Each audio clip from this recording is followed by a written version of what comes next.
Hi, my name is Greta, and today we're looking at some of the most asked questions about the SAVE Act. So our first question is, what is the SAVE Act and the SAVE America Act? So at their core, the SAVE Act and the SAVE America Act are basically the same bill because they would require American citizens to go in person to their election office and show a passport or birth certificate in order to register to vote. This is extremely difficult for millions of Americans because we know that more than 140 million citizens don't have a passport, and more than 69 million women who've married and taken their spouse's name don't have a birth certificate that matches their current name and would face additional hurdles when casting their ballot. And the SAVE America Act is an even more extreme version of the bill. It would essentially create a federalized voter surveillance system in the hands of Secretary Kristi Noem because it would require states to hand over their voter rolls to DHS and give her the power to tell states which voters they should purge.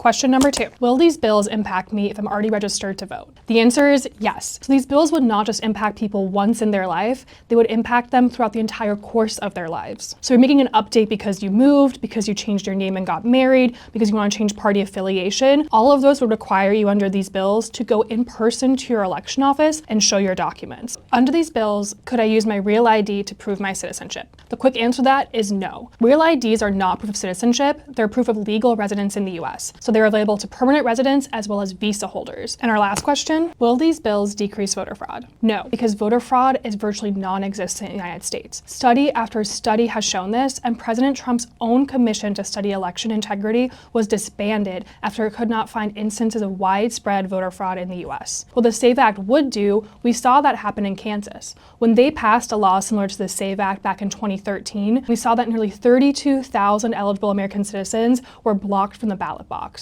So the SAVE Act would not have an impact on voter fraud, it would have an impact on American citizens casting their ballots.